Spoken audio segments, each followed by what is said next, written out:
Hello guys, ચાલો તો આજે આપણે બધાએ ખાધેલી પણ થોડીક અલગ રીતે આપણે પંજાબી સબ્જી બનાવીએ છીએ. જો ડુંગળી, ટમેટા, લસણ, આદુ, મરચા, સૂકા. તો ચાલો બનાવીએ.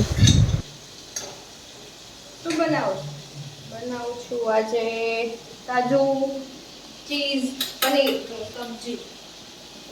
સવારી બટર મૂકી દીધું. બટર ગરમ થાય થોડુંક એટલે આપણે એમાં તેલ એડ કરી દઈશું. તમને ભાવે ને? બહુ ભાવે. બહુ ભાવે તો સારું. બહુ ભાવે તો આપણે ગ્રેવી બનાવી દીધી. મસ્ત ગ્રેવી. તો જો તેલ આવી ગયું, બટર ને તેલ ગરમ થઈ ગયું ને એટલે આપણે એમાં એડ કરશું જીરું. ને પછી તો જરાક હલાવી લઈએ આપણે એટલે જીરું મિક્સ થઈ જાય. ગરમ થઈ ગયું ઘી ને બટર. હવે આપણે હિંગ નાખી લેશું.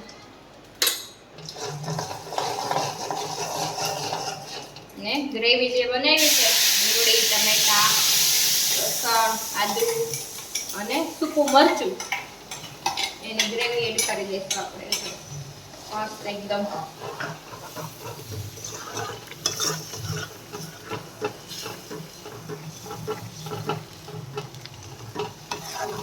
જો હવે આને ઉકળવા દેશું થોડીક વાર.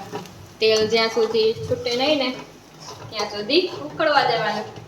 તો અહીંયા આપણે કાજુ ને પનીરના પીસ કરી લીધા છે અને એમાં આપણે એડ કરશું ચીઝની ગો સ્લાઈસ.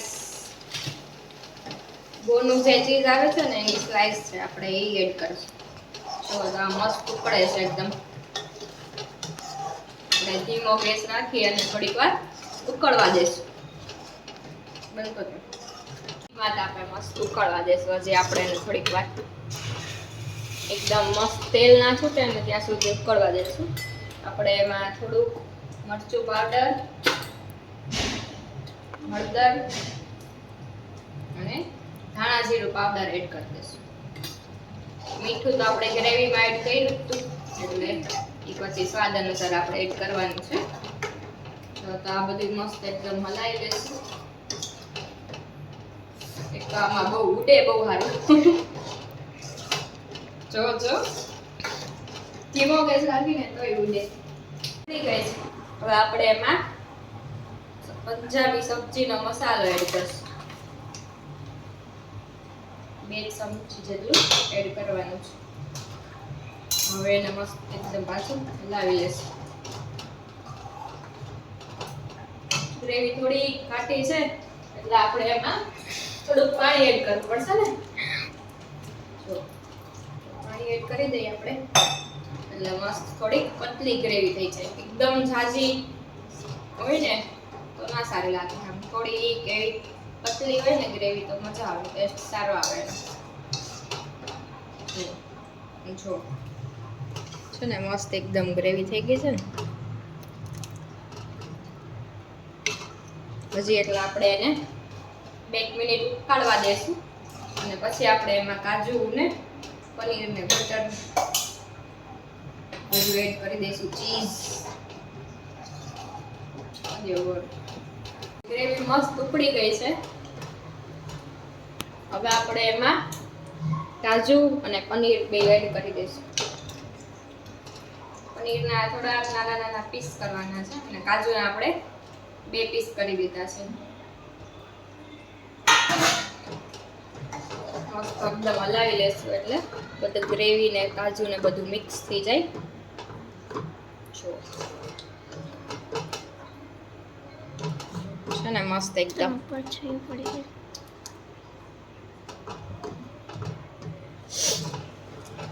મસ્ત શાક રેડી થઈ ગયું છે આપણું. હજી એને થોડીક વાર ઉકળવા દેશું અને પછી આપણે એમાં કોથમીરને એડ કરી દઈશું. અને આ ઉકળે છે તો એમાં આપણે એક ચીઝ સ્લાઈસ એડ કરી દઈએ એટલે ચીઝથી મસ્ત ક્રીમી ટેસ્ટ આવશે. આપણે ફ્રેશ ક્રીમ એડ કરવું હોય ને તો એ પણ કરી શકીએ. મારી પાસે અત્યારે અવેલેબલ નથી તો આપણે ચીઝ સ્લાઈસ એડ કરી દઈએ. જો મસ્ત હવે એકદમ ઓગળી જાય ચીઝ ત્યાં સુધી આપણે એને રાખશું.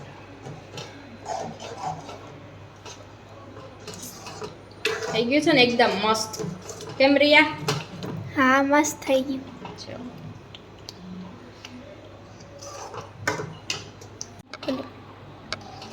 તો મસ્ત છે ને ચીઝ મેલ્ટ થાય ને ત્યાં સુધી આપણે રાખીએ એને. જો હજી દેખાય છે થોડુંક થોડુંક ચીઝ. પછી આપણે એને બંધ કરી દઈશું.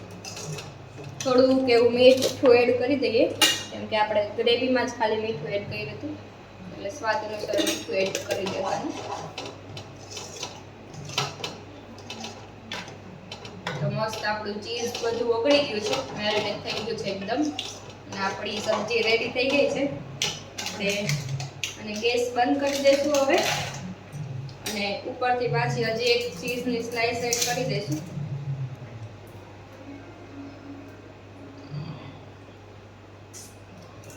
તમને લોકોને ભાવે કે નહીં કાજુ બટર મસાલા? યસ ભાવે ને. આજે આપણે કંઈક અલગ બનાવ્યું કેમ કે કાજુ બટર ને પનીર ને બધું હારે જ ખાતા જ હોય. આજે આપણે થોડીક બધું મિક્સમાં કરીએ. મસ્ત જો ચીઝ પણ આમાં મેલ્ટ થઈ જશે અને હવે કોથમીરથી મસ્ત એકદમ ગાર્નિશ કરી લઈએ. તો રેડી છે આપણું કાજુ બટર અને પનીર મસાલાની સબ્જી એકદમ ચીઝી. ચાલો તો હવે આપણે પરોઠાનો જો લોટ બંધાઈ ગયો છે અહીંયા રેડી છે. હવે આપણે પરોઠા બનાવી લઈએ પછી જમવા બેસાડી દઈએ. હાલો તો હવે પરોઠા બને છે. ભાઈ વળે હું ચોડવતી જાઉં છું. તને ભૂખ લાગી છે કે હું? હે? હા લાગી છે તો બેજા જમવા. બા દાદાને બોલે ગરમ ગરમ મસ્ત મજા આવી જાય. તને પરોઠા ભાવે કે રોટલી? પરોઠા ગમે તે. ગમે તે ભાવે. અમે નાન બંધ કરી દીધી. નાન નહીં બનાવવાની. તમને ભાવે કઈ નાન? ના આમાં મેંદો થઈ જાય તો મજા ન આવે. હવે બહારનો પંજાબીમાં મજા નથી આવતી. ઘરે બનાવી કાલ પરમ દિવસ તમે ઘરાઘર નીકળ્યા ને તો કંઈક રસ્તામાં કંઈક ગ્રેવી કે કંઈક ધોરાઈ ગઈ એટલી વાસ આવતી હતી કોઈ ગંધારી ગ્રેવી ભેગી કરી લેતા હા અરે આમ આપણને ઉલટી આવી જાય ને એવી વાસ આવતી હતી. હાવ હવે એવું કેમ ખાવું? હવે તો આવ બંધ જ કરી દીધું. બહાર જાય ને એટલે ઢોસો જ ખાવાનો, બીજું કાંઈ નહીં. કોઈ વસ્તુ ખાય નહીં, ખાતું નહીં હાવ એટલે હાવ આમ ગંધારી એવી વાસ આવતી હતી.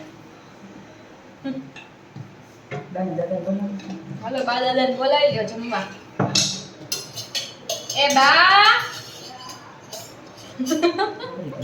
એક રાડમાં સાંભળી જાય.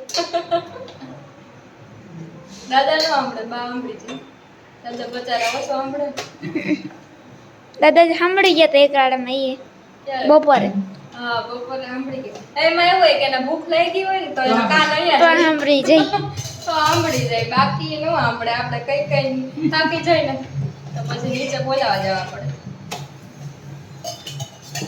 ભૂખ લાગી હોય તો કાન અહીંયા જોઈએ ને.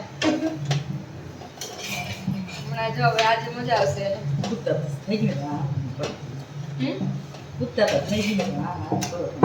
હાલો કઈ ઈચ્છા હોય તો. અમે હવે શિયાળા એટલે આપણે વહેલું હોય. આવ્યા દાદા આવ્યા. આવ્યો? દાદાને ભૂખ લાગી છે. પેલા એની જગ્યા પેલા આવે ને એટલે સોફે બેહે. મોબાઈલ જો પેલા આવે ને એટલે સોફે બેહી જાય. બા ને દાદા બે પછી 2-5 મિનિટ પછી આવે જમવા. થાકી ગયો સીડી ચડે એટલે થાકી જાય, શ્વાસ ચડી જાય. દાદાના જે વાંધો ન આવે, બાને તો બહુ એવું થાય છે. હમણાં પાછો તાવ આવ્યો હતો ને અમે સુરત ગયા હતા ને તાવ આવી ગયો તો એમાં ખાવ ઓલું થઈ ગયું. 8:30 આવશે. હાલો તો તમે તો બેસી જાઓ. બા આવ્યા? વાર લાગશે. બા ધીમે ધીમે ચડે ને બજાર દાદા એ હટાડી ચડી દે બધા એકાદ કરી નાખે